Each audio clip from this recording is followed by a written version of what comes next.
I moved to Mexico because I wanted to believe that life had one more act left for me, something more than just fading away in a suburban living room. I spent the first few months in a state of sensory overload, a kind of honeymoon phase with the country itself that kept me from looking too closely at the gaps in my own soul. My name is Howard. I'm 66 years old, and before I tell you how I lost nearly everything, I need you to understand how easy it is to let your guard down when the sun is warm and someone finally looks at you like you still matter. The story I'm about to tell isn't just about a financial scam. It's about the slow, quiet death of a man's pride, and the realization that the most dangerous lie we ever hear is the one we tell ourselves when we're afraid of being alone. Back in Indianapolis, I had been a man of routine and respect. I managed logistics for a global firm, which meant my entire life was dedicated to efficiency, risk management, and making sure that every moving part was exactly where it was supposed to be. I was the guy who had a plan for everything, from the company's 5-year growth strategy to the exact date Sarah and I would pay off our mortgage. But when Sarah died, the logistics of my life fell apart. There is no manual for how to manage a house that feels like a tomb. I would wake up at 6 a.m. out of habit, make a pot of coffee, and then realize I had absolutely nowhere to be and no one to talk to. The silence was heavy.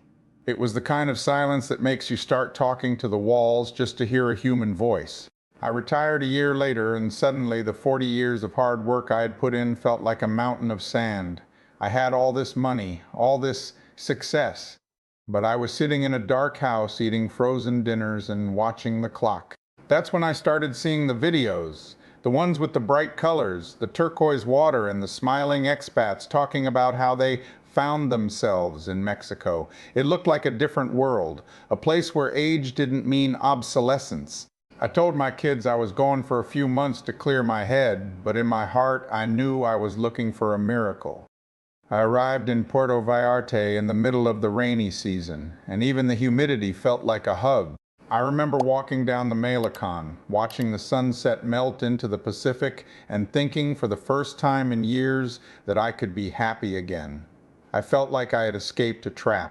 I bought a condo with a view that would have cost $5 million in California, and I started playing the part of the sophisticated retiree. I wore linen shirts. I learned enough Spanish to be polite, and I enjoyed the way the local shopkeepers treated me with a deferential kind of respect. I was Don Howard, a man of substance. It was about 4 months into my stay when I met Elena. It happened at a small art gallery opening near the cathedral. I was standing there holding a glass of cheap wine and trying to look like I understood the abstract painting in front of me when I heard a laugh that sounded like music. She was standing with a group of friends, but her eyes kept drifting toward me.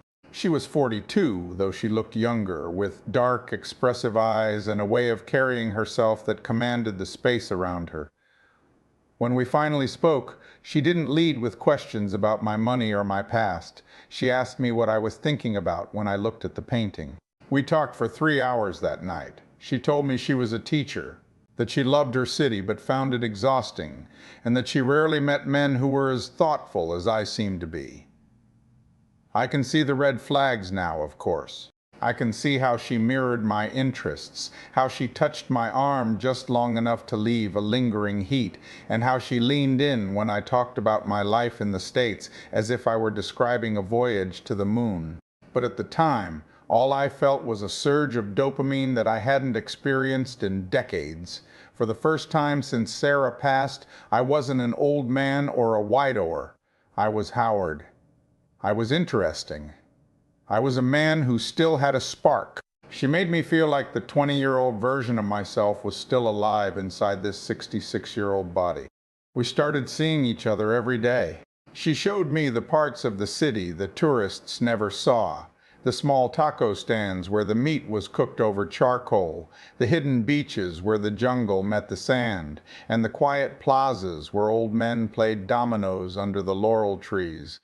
The seduction wasn't just physical, it was cultural. She invited me into a world of family and warmth that I had been starving for. She'd take me to her mother's house for Sunday lunch, and I'd sit there at a long table crowded with aunts, cousins, and children, feeling the vibration of their laughter through the floorboards. I didn't understand half of what they were saying, but it didn't matter. I felt like I belonged to something larger than myself again. I wasn't just a guy in a condo anymore, I was part of a tribe. And because I felt so much gratitude for being included, I started looking for ways to pay them back. It felt natural at first. A new set of tires for her brother's truck, a private tutor for her niece, a fancy dinner for the whole family on her mother's birthday. I was the benefactor, the generous American, and the way they looked at me with what I thought was genuine affection was the most addictive drug I'd ever taken. I didn't realize that I was slowly setting a price for my own company. Every time I opened my wallet, the smiles got a little wider and the invitations got more frequent. Started staying over at the condo more often, and soon she had moved in entirely. She transformed the space, filling it with plants and candles and the smell of home-cooked food. I was living the dream I had seen on those YouTube videos, but I was so blinded by the glow that I didn't notice the shadows starting to stretch across the floor. I thought I was building a new life with a woman who loved me for who I was. I didn't understand that to Elena and her family I wasn't a person. I was a retirement plan. I was a one-way ticket out of the struggle they had known their entire lives. And I was so desperate to be loved that I was willing to ignore the cost until the bill became more than I could ever pay. The first few months with Elena were like a drug. When you've spent years feeling like a ghost in your own life, suddenly being the center of someone's world is intoxicating.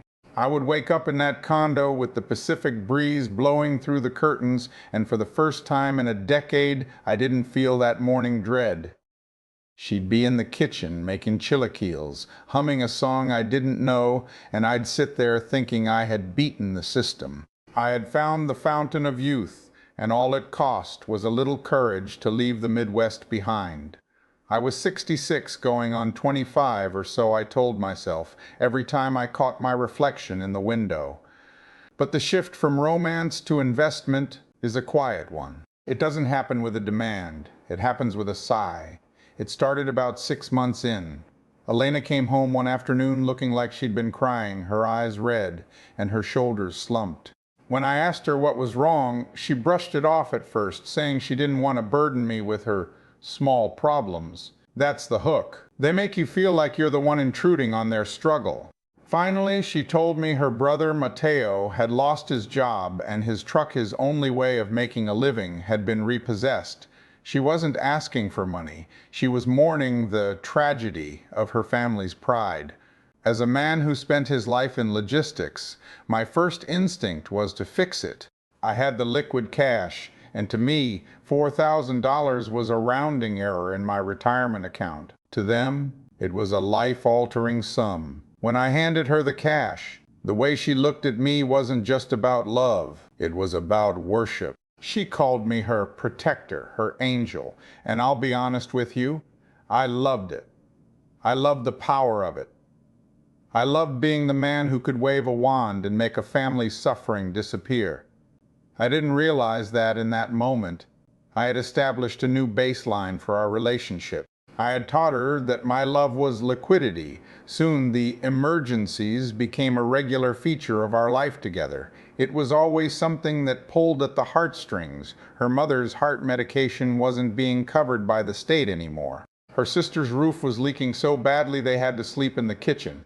She would wait until we were at our most intimate after a long dinner or while watching the stars to bring it up. It made it impossible to say no without feeling like a cold, heartless miser. I started to feel like a landlord of her affection. I knew deep down that if the money stopped, the music would stop too, but I was too addicted to the melody to turn off the speakers. The biggest move came when we had been together for a year. We were sitting on a beach in Nayarit, and she started talking about the future, not just ours, but the security of her children. She told me that her family owned a beautiful piece of land closer to the coast, but they were going to have to sell it because they couldn't afford the taxes or the upkeep. "It's a shame," she said, looking out at the waves. "It would have been the perfect place for us to grow old. A legacy."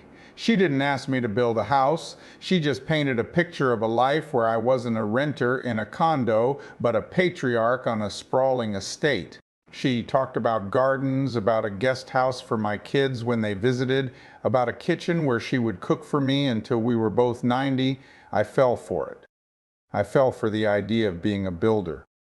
I thought that by putting my money into the ground, I was putting down roots. I agreed to fund the construction of a large 4-bedroom villa on her family's land. When it came time for the legal work, the cultural differences became a weapon. Elena explained, with the help of a local lawyer who I now realize was her cousin's best friend, that as a foreigner, putting the deed in my name would be a bureaucratic nightmare involving trusts and bank fees that would waste my money. "Trust me, Howard," she said, taking my hand and looking me right in the eyes. "In Mexico, family is the only law that matters. This is our house. My family will protect you. You are one of us now." I was there every day wearing my hard hat, giving orders to the crew in my broken Spanish. I felt like a king overseeing his kingdom. But I noticed that as the house got taller, Elena grew more distant. She started spending more time at her mother's, planning the move, and less time in our condo. The phone calls from her family shifted from, "How are you, Don Howard?" to, "When is the next wire transfer coming?" To my own investment, I would show up at the site and the workers would look past me toward Elena's brother. When I tried to change the layout of the terrace, Elena would snap at me, saying I didn't understand how things are done here. The man who had managed multi-million-dollar shipping lanes was being told he didn't know how to build a porch. It was the first time I felt my dignity start to fray at the edges. I wasn't the boss anymore. I was the financier who was no longer needed for his input only, for his signature. The house was finished in late spring, a sprawling masterpiece of white stucco and terracotta that stood as a monument to my own vanity. On the day we moved in, there was a massive party of bendición for the home. I paid for the catering, the mariachis, and enough tequila to drown a small village. I stood on the terrace looking out at the sunset, expecting to feel a sense of arrival. Through the strange, cold shiver of isolation. I was surrounded by 50 people, all of them Elena's kin, and as the night wore balking to me. They were speaking around me. I was the silent partner, the statue at the center of the square that everyone walks past without a second glance. Within a month, the legacy Elena had promised turned into a crowded boarding house. It started with her sister staying for a few days to help with the cleaning. Then her brother Mateo moved into the guest suite because his new business venture had stalled. Then came the cousins, the nieces, and the nephews. I would wake up at 7 in the morning, hoping for a quiet cup of coffee on my terrace, only to find 3 teenagers I barely knew, eating cereal in my kitchen and blasting music from their phones. When I complained to Elena, she didn't apologize. She looked at me with a coldness that made my blood run thin. "This is a Mexican home. We don't leave our family in the street. You have so much, and they have so little. Why are you being so selfish?" That word selfish became the recurring theme of my 3rd year. Every time I tried to assert a boundary, every time I asked for a moment of privacy or questioned why I was paying a $3,000 electric bill for a house full of people who didn't work, I was told I was a typical greedy American. The woman who used to touch my arm and call me her protector now looked at me as if I were a chore she was tired of doing. The intimacy vanished almost overnight. We slept in the same bed, but there was a canyon between us. She would stay on her side, scrolling through her phone, laughing at videos and messages she never shared with me. When I reached for her, she would sigh, a sound of pure, unadulterated boredom that hurt more than any argument could. I began to realize that my presence in the house was an inconvenience. They were all just waiting out. I was the old man in the back room. It prowled into the living room and the conversation would stop abruptly, followed by a few polite, hollow smiles before they all drifted away to different parts of the house. I was paying for the food they ate, the water they showered in, and the roof over their heads, yet I was the only person in that house who was truly alone. I spent my days walking the perimeter of the property, looking at the stone walls I had paid for, realizing they weren't there to keep the world out, they were there to keep me in. The financial drain started to move from the emergencies to an expected monthly salary for the entire household. Elena's brother became the property manager, a title I never gave him, but for which he expected $1,000 a month. Her sister was the housekeeper, despite the fact that the house was always a mess. I was watching my retirement fund, the money Sarah and I had saved over 40 years of missed vacations and late nights, evaporate into the pockets of people who didn't even know my last name. And the worst part wasn't the loss of the money, it was the loss of my voice. I had become a guest in a life I had purchased. I remember one afternoon sitting in the courtyard watching Elena's brother wash his brand new SUV, a car I'm fairly certain was bought with a loan I had given Elena for her mother's surgery. He was whistling, looking happy and prosperous. He caught my eye and gave me a curt, dismissive nod, the kind you give to a gardener you don't particularly like. I went into the house to find Elena, wanting to finally have the big talk, to tell her that this had to stop, that I wanted my life back. To found her in the kitchen with her sister. They didn't see me.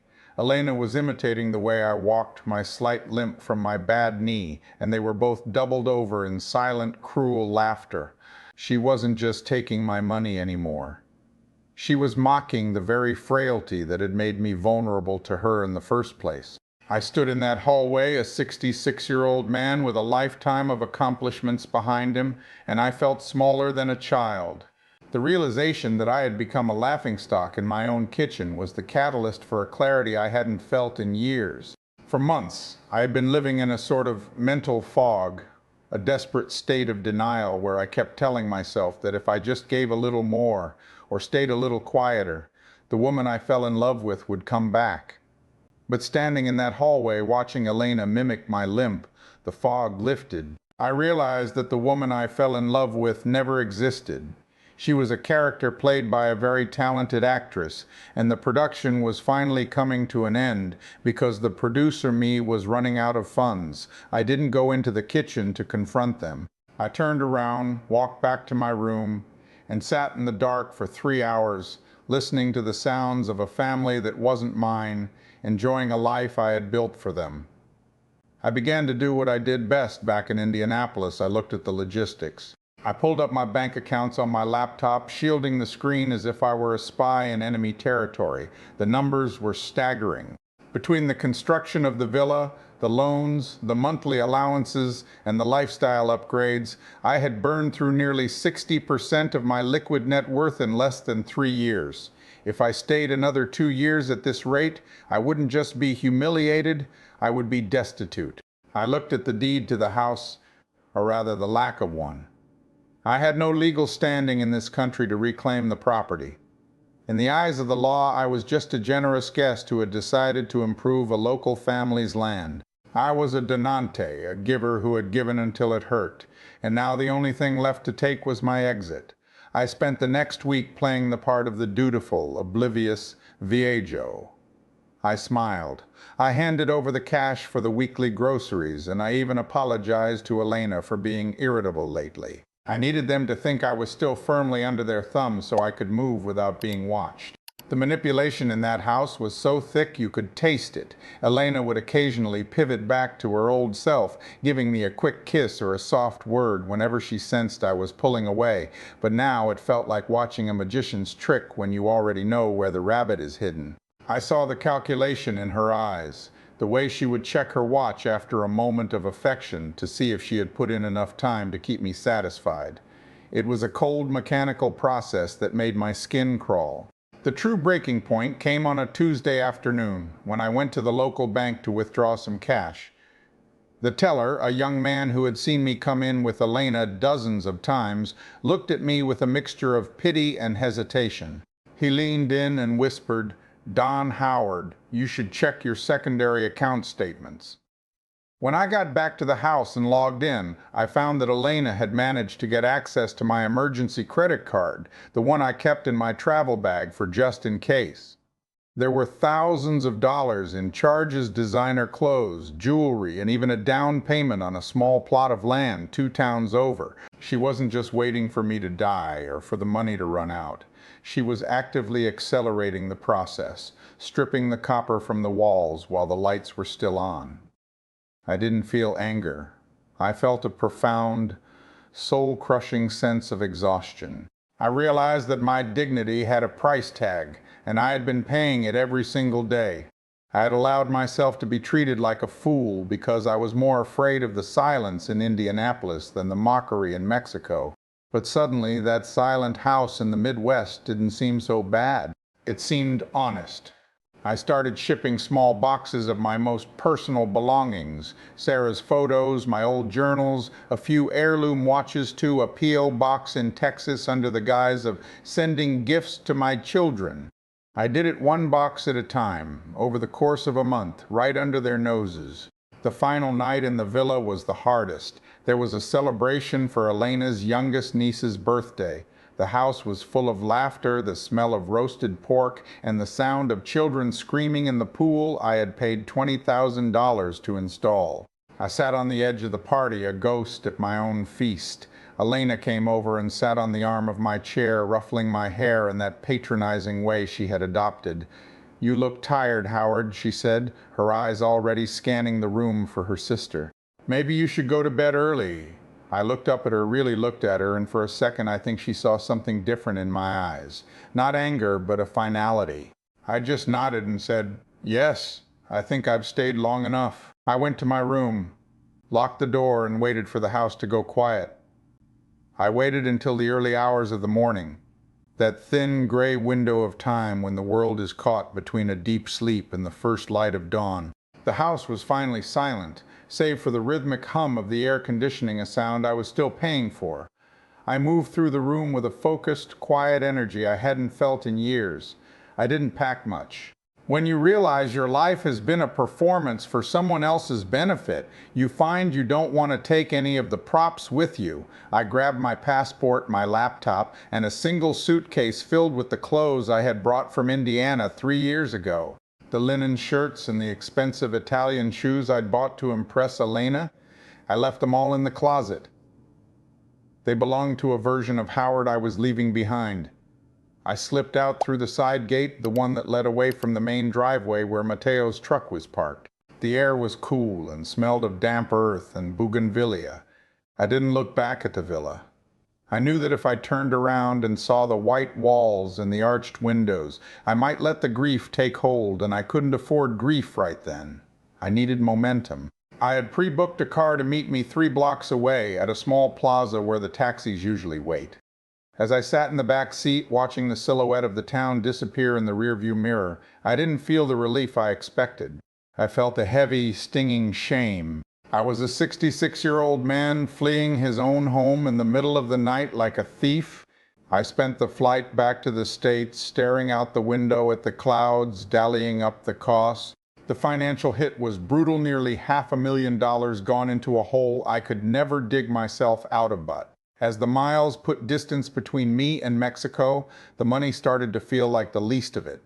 What hurt was the realization of how easily I had traded my history for a fantasy. I had spent 40 years being a man people relied on, a man of integrity and sharp mind, and I had let 3 years of loneliness turn me into a secondary character in someone else's play.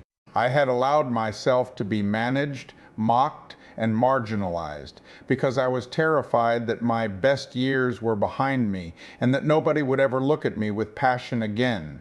I'm back in the Midwest now, living in a small 2-bedroom apartment. It's a far cry from a coastal villa, and the winters are just as gray and biting as I remembered.